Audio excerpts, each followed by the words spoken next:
നമസ്കാരം. ഗൾഫിലെ വാർത്തകളും വിശേഷങ്ങളുമായി ഞാൻ ഷഫ്ന. ഗൾഫ് GTV വാർത്തകളിലേക്ക് സ്വാഗതം. UAE പൊതുമാപ്പ് അപേക്ഷ നൽകുന്ന ദിവസം തന്നെ എല്ലാ പിഴകളും പൂർണ്ണമായും ഒഴിവാക്കും. പൊതുമാപ്പിന് അപേക്ഷിക്കുമ്പോൾ തന്നെ ആ വ്യക്തിയുടെ പേരിലുള്ള എല്ലാ പിഴകളും പൂർണ്ണമായും ഒഴിവാക്കുമെന്ന് താമസ കുടിയേറ്റ വകുപ്പ് directorate general major general Mohammed Ahmed Al Marri പറഞ്ഞു. പൊതുമാപ്പ് നടപടിക്രമങ്ങൾ കഴിയുന്നത്ര എളുപ്പമാക്കാനാണ് ശ്രമം. പിഴകൾ വേഗത്തിൽ ഒഴിവാക്കി നൽകുന്നത് കൂടുതൽ അപേക്ഷകരെ മുന്നോട്ട് വരാൻ പ്രോത്സാഹിപ്പിക്കും. എല്ലാവർക്കും ജീവിതത്തിൽ പുതിയൊരു തുടക്കം നൽകാനാണ് ആഗ്രഹിക്കുന്നതെന്നും അദ്ദേഹം ചൊവ്വാഴ്ച മാധ്യമങ്ങൾക്ക് നൽകിയ പ്രത്യേക അഭിമുഖത്തിൽ പറഞ്ഞു. പൊതുമാപ്പിന്റെ മൂന്നാം ദിനവും ഒട്ടേറെ പേർ ദുബായ് അൽ അവീറിലെ കേന്ദ്രത്തിൽ അപേക്ഷ നൽകാനെത്തി. 2000-ഓളം പേർ അപേക്ഷ നൽകിയിരുന്നു. അടുത്ത മാസം 31 വരെ 2 മാസമാണ് പൊതുമാപ്പ്. ദുബായിലുടനീളമുള്ള 86 ആമർ സെന്ററുകളിലും പൊതുമാപ്പിന് അപേക്ഷിക്കാം. പൊതുമാപ്പ് രേഖകൾ നിയമപരമാക്കുന്നവർക്ക് തൊഴിൽ വാഗ്ദാനം ചെയ്ത ദുബായിൽ അൽ അവീറിലെ ആമർ സെന്ററുകളിൽ 10ഓളം കമ്പനികൾ. നിയമലംഘനങ്ങൾ തുരത്തുന്നവർക്ക് തൊഴിൽ നൽകാൻ സന്നദ്ധരായ സ്വകാര്യ കമ്പനികൾ. 12 വൻകിട കമ്പനികളുമായി സഹകരിച്ച് ദുബായ് താമസ കുടിയേറ്റ വകുപ്പ് അഥവാ GDRFA ഇതിന് അവസരമൊരുക്കുന്നത്. ശോഭ ഗ്രൂപ്പ്, ഹോട്ട് പാക്ക്, ബട്ട്ല general contracting company, Hotpack, ഹസീസി, ബിൽഡേഴ്സ്, ട്രാൻസ്കാർട്ട്, ട്രോജൻ തുടങ്ങിയ കമ്പനികളാണ് പൊതുമാപ്പുകൾക്ക് തൊഴിൽ നൽകാൻ എത്തിയത്. 1000-ഓളം തൊഴിലവസരങ്ങളാണ് 10 കമ്പനികളിലായി ഉള്ളത്. പൊതുമാപ്പ് നേടിയവർക്ക് ഈ കമ്പനികളുടെ കൗണ്ടറിൽ തൊഴിൽ അന്വേഷിക്കാം. ഹോട്ട് പാക്ക് കമ്പനിയിലേക്ക് 150ഓളം പേരെ ഇന്റർവ്യൂ ചെയ്ത് കഴിഞ്ഞതായി ഡെപ്യൂട്ടി മാനേജർ മുജീബ് റഹ്മാൻ പറഞ്ഞു. നമ്മൾ ഏകദേശം 150-ലധികം ആളുകളെ ഇന്റർവ്യൂ ചെയ്ത് കഴിഞ്ഞു. ഇവിടെ നിന്ന് ഇതിൽ 30 ആളെ നമ്മൾ ഷോർട്ട് ലിസ്റ്റ് ചെയ്തിട്ടുണ്ട്. ഇനി അവരുടെ സെക്കൻഡ് ഇവിടെ നടക്കുന്നത് ഒരു പ്രിലിമിനറി ഇൻ്റർവ്യൂ ആണ്. അപ്പോൾ അതിനുശേഷം HR-ൻ്റെ ഒരു ഇൻ്റർവ്യൂ ഉണ്ട്. അവരുടെ ബാക്ക്ഗ്രൗണ്ട് ചെക്കിങ്, പിന്നെ അതുപോലെ വിസ പ്രോസസ്സിങ് എങ്ങനെ ആയിരിക്കും എന്നുള്ളത്, പിന്നെ ചില നാഷണാലിറ്റി നമുക്ക് ഒന്നുകൂടി ചെക്ക് ചെയ്യേണ്ടതുണ്ടാവും എമിഗ്രേഷനുമായി ബന്ധപ്പെട്ടുകൊണ്ട്. അപ്പോൾ ആ ഒരു ചെക്കിങ് കഴിഞ്ഞ് കഴിഞ്ഞാൽ നമുക്കൊരു 2-3 ദിവസത്തിനുള്ളിൽ തന്നെ അവരുടെ വിസ പ്രോസസ്സ് ചെയ്യാനുള്ള അപ്ലിക്കേഷൻസ് കൊടുക്കും. ഏത് രാജ്യത്തുള്ള ആൾക്കാരെയാണ് ഇവിടെ കൂടുതലും വരുന്നത് ഇപ്പോൾ ആഫ്രിക്കൻ രാജ്യങ്ങളിൽ നിന്നുള്ള ആളുകളാണ് ഈ വിസ ഓവറായിട്ടുള്ള ഇപ്പോൾ കണ്ടുവരുന്നത്. ഏഷ്യക്കാർ വളരെ കുറവാണ്. പിന്നെ പാകിസ്ഥാനികളാണ് കുറച്ച് ഏഷ്യയിൽ നിന്ന് വരുന്നത്.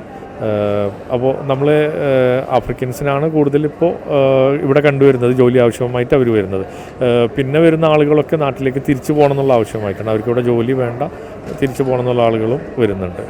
യോഗ്യതകൾ പരിശോധിച്ച് അഭിമുഖത്തിന് ശേഷമാണ് കമ്പനികൾ ഓഫർ ലെറ്റർ നൽകുന്നത്. പൊതുമാപ്പ് നേടിയ നിരവധി പേർ നിയമനം ലഭിച്ചു. ഗ്ലോബൽ വില്ലേജ് സീസൺ 29 ഒക്ടോബർ 16 മുതൽ ലോക പ്രശസ്തമായ ദുബായിലെ ഗ്ലോബൽ വില്ലേജ് സീസൺ 29ന്റെ തീയതി അധികൃതർ വെളിപ്പെടുത്തി. ഒക്ടോബർ 16 മുതൽ 2025 മെയ് 11 വരെയാണ് വിനോദം, ഭക്ഷണം, ഷോപ്പിംഗ്, കുട്ടികൾക്ക് വിനോദങ്ങൾ എന്നിവയ്ക്കായുള്ള ഗൾഫിലെ തന്നെ പ്രമുഖ മൾട്ടി കൾച്ചറൽ ഫാമിലി ഡെസ്റ്റിനേഷനായ ഗ്ലോബൽ വില്ലേജ് പൊതുജനങ്ങൾക്കായി വീണ്ടും തുറക്കുക. ഗ്ലോബൽ വില്ലേജ് കഴിഞ്ഞ സീസണിലെ കാഴ്ച 10 ദശലക്ഷത്തിലേറെ സന്ദർശകരുമായി പുതിയ റെക്കോർഡ് സൃഷ്ടിച്ച സീസൺ 28ന്റെ ശ്രദ്ധേയമായ വിജയത്തെ തുടർന്നുള്ള വർഷമായതിനാൽ ഈ സീസണിൽ ഒട്ടേറെ പുതിയ ആകർഷണങ്ങൾ ഉണ്ടാകുമെന്നാണ് പ്രതീക്ഷ. സാംസ്കാരിക പ്രാതിനിധ്യങ്ങൾ, ഇതുവരെ കണ്ടിട്ടില്ലാത്ത വിനോദം, ആവേശകരമായ അടിസ്ഥാന സൗകര്യങ്ങൾ, നവീകരണങ്ങൾ എന്നിവ ഈ സീസണിലെ പ്രത്യേകതയാണെന്ന് അധികൃതർ പറഞ്ഞു. ക്യാൻസറിനെ തോൽപ്പിച്ച ദുബായിലെ മാധ്യമ പ്രവർത്തകന്റെ അനുഭവക്കുറിപ്പുകൾ. അർബുദമേ നീ എന്ത് പ്രസിദ്ധീകരിച്ചു. അർബുദ രോഗികൾക്ക് പ്രതീക്ഷാ നിർഭരരായ വാക്കുകൾ സമ്മാനിക്കുന്ന പുസ്തകവുമായി മാധ്യമപ്രവർത്തകനും എഴുത്തുകാരനുമായ KM അബ്ബാസ് അർബുദമേ നീ എന്ത് എന്നു പേരിലുള്ള പുസ്തകം പ്രസിദ്ധീകരിച്ചു. അർബുദ രോഗികൾക്ക് ഗുണകരമാകുന്ന പ്രതീക്ഷയിലാണ് രചിച്ചതെന്ന് അദ്ദേഹം പറഞ്ഞു. അർബുദ രോഗത്തിൽ മോചനം നേടുക ഇക്കാലത്ത് പ്രയാസമുള്ള കാര്യമല്ല. ഭയത്തെ അകറ്റിയാൽ തന്നെ ഏറെ ആശ്വാസമാകും. ആശുപത്രിയിൽ കിടന്നായിരുന്നു പുസ്തകത്തിന്റെ രചന നിർവഹിച്ചത്. ആദ്യം ഫേസ്ബുക്കിൽ പോസ്റ്റ് ചെയ്ത കുറിപ്പുകൾ പിന്നീട് വിശദമായി എഴുതി പുസ്തക രൂപത്തിലാക്കുകയായിരുന്നു. ലിംഫോമ ഹൈഗ്രേഡ് എന്ന അർബുദ ലോകത്തിൽ നിന്ന് മോചിതനായി അബ്ബാസിന്റെ കുറിപ്പുകൾ സമൂഹ മാധ്യമങ്ങളിൽ വന്ന സമയത്ത് തന്നെ ഏറെ ശ്രദ്ധിക്കപ്പെട്ടിരുന്നു. ഇന്ത്യൻ വിദ്യാഭ്യാസ സ്ഥാപനമായ IIT ഇനി അബുദാബിയിലും. ഇന്ത്യൻ ഇൻസ്റ്റിറ്റ്യൂട്ട് ഓഫ് ടെക്നോളജി ഡൽഹിയുടെ IIT അബുദാബി ക്യാമ്പസ് UAEക്ക് സമർപ്പിച്ചു. PG കോഴ്സിന് പിന്നാലെ ബിരുദ കോഴ്സുകളും തുടങ്ങിയതോടെ ക്യാമ്പസ് പൂർണ്ണ പ്രവർത്തനം ആരംഭിച്ചു. അബുദാബി കിരീടാവകാശി Sheikh Khalid bin Mohammed bin Zayed Al Nahyan IIT Abu Dhabi campus ഉദ്ഘാടനം ചെയ്തു. ആദ്യ ബിടെക് ബാച്ചിനെ കിരീടാവകാശി സ്വാഗതം ചെയ്തു. Computer science and engineering, energy engineering എന്നിവയിലെ ബിടെക് കോഴ്സിനെ 52 വിദ്യാർത്ഥികളാണ് ആദ്യ ബാച്ചിൽ പ്രവേശനം നേടിയത്. IIT ക്യാമ്പസിൽ ബിരുദ കോഴ്സുകൾ കൂടി ആരംഭിച്ചതോടെ എഞ്ചിനീയറിംഗ് വിദ്യാഭ്യാസ മേഖലയിൽ UAE ചരിത്രപരമായ മറ്റൊരു നാഴികക്കല്ല് കൂടി പിന്നിടുകയാണ്. ഇന്ത്യ UAE ഉഭയകക്ഷി ബന്ധം പുതിയ മേഖലയിലേക്ക് വ്യാപിക്കുന്നതിന്റെ ഭാഗമായി 2022 ഫെബ്രുവരിയിലാണ് IIT ക്യാമ്പസ് എന്ന ആശയത്തിന് പ്രധാനമന്ത്രി നരേന്ദ്രമോദിയും UAE president Sheikh Mohammed bin Zayed Al നഹ്യാനും തുടക്കമിട്ടത്. ദുബായിലുള്ള ഒരു കമ്പനിയിലേക്ക് വിവിധ തസ്തികകളിലേക്ക് ജോലി ഒഴിവുകളുണ്ട്. ഒന്നാമതായി ഗ്രാഫിക് ഡിസൈനർ. കുറഞ്ഞത് 2 വർഷമോ അതിൽ കൂടുതലോ തൊഴിൽ പരിചയം ഉണ്ടായിരിക്കണം.